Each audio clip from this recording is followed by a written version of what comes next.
కోటేశ్వరి బయట నుంచి మనం 2 రోజుల క్రితం ఈ యొక్క కేసు మెరిట్ ఎంతవరకు వచ్చిందని తెలుసుకోవడానికి మనం స్వయంగా సూర్యాపేట ఎస్పీ పిలుపు మేరకే మనం వెళ్ళడం జరిగింది.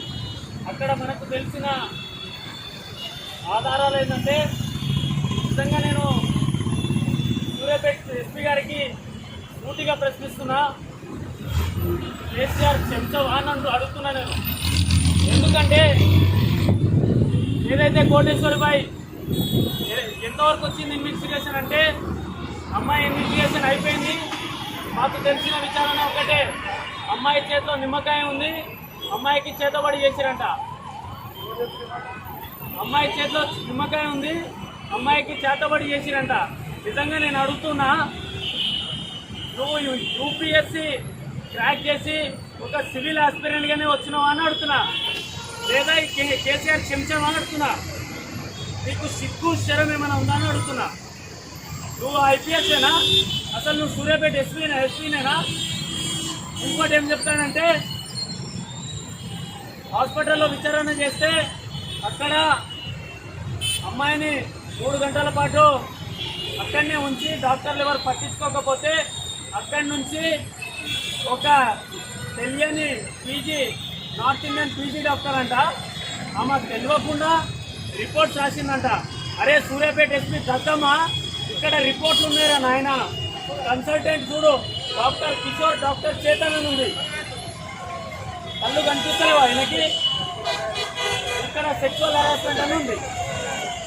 పీజీ నార్త్ ఇండియన్ డాక్టర్ అంట, తెలియకుండా అనుకోకుండా రాసిందంట. ఇది ఎస్పీ చెప్పిన మాటలు. మరి నువ్వు రాజశేఖర్ని ఎందుకు అరెస్ట్ చేయలే అంటే, నాకు అధికారాలు లేవు, నాకు సంబంధమే లేదు, నాకు ఈ కేసుతో సంబంధమే లేదు, మీరు అట్లా గట్టిగా మాట్లాడితే నేను వెళ్ళిపోతా అని కుర్చీలకి లేచి వెళ్ళిపోతుంటాడు. అంటే నేను వేసే ప్రతి ప్రశ్నకు కుర్చీ ఉన్న వాల్యూ నీకెందుకు అయ్యా? ఇంకోటి, మనల్ని పిలిచి అన్నాడు. సరే, మా చెల్లి అభం శుభం తెలియని చిన్నారి కోటేశ్వరి బాయి గురించి మనం కూడా తెలుసుకుందామని స్వయంగా సూర్యాపేటకి వెళ్తే, పొద్దున వెళ్ళేటప్పుడు ఇక్కడికి వెళ్ళి ఫోన్ చేస్తే రండి మేము ఖాళీగానే ఉన్నాము. సూర్యాపేటకి వెళ్ళి ఫోన్ చేస్తే నేను గుంటూరులో ఉన్నాను దద్దమ్మ. నువ్వు వచ్చాక ఇండియాకి వస్తా, ఇండియా వంట వార్పు పెడతా అని పద్మిని అక్క గారు మేమంతా కలిసి వెళ్తే కేవలం 10 నిమిషాల్లో గుంటూరుకి వెళ్ళి వచ్చిన ఘనత గిన్నీస్ రికార్డులో ఎక్కించాలని నేను గిన్నీస్ రికార్డు ఈ కమ్యూనిటీని రిక్వెస్ట్ చేస్తున్నాము. ఎందుకంటే గుంటూరు నుంచి సూర్యాపేటకి 10 నిమిషాల్లో వచ్చేటోడు గడిచిన 20 రోజుల నుంచి ఈ కేసుని కొలిక్కి తీసుకురాకలేకపోయినాడు ఈ దద్దమ్మ. ఇలాంటి ఎస్పీలు, ఇలాంటి పోలీస్ వ్యవస్థ ఉన్నంత కాలం మనకు న్యాయం జరగదు.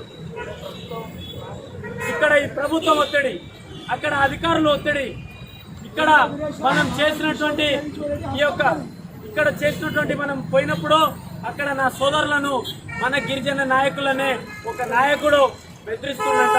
మన సంగతి కూడా చూస్తా అని చెప్పేసి ఈ సభాముఖంగా మీ అందరికీ తెలియజేస్తూ ఈ అవకాశానికి ఇచ్చిన మీ అందరికీ ధన్యవాదాలు తెలుపుకుంటూ సెలవు తీసుకుంటున్నాను.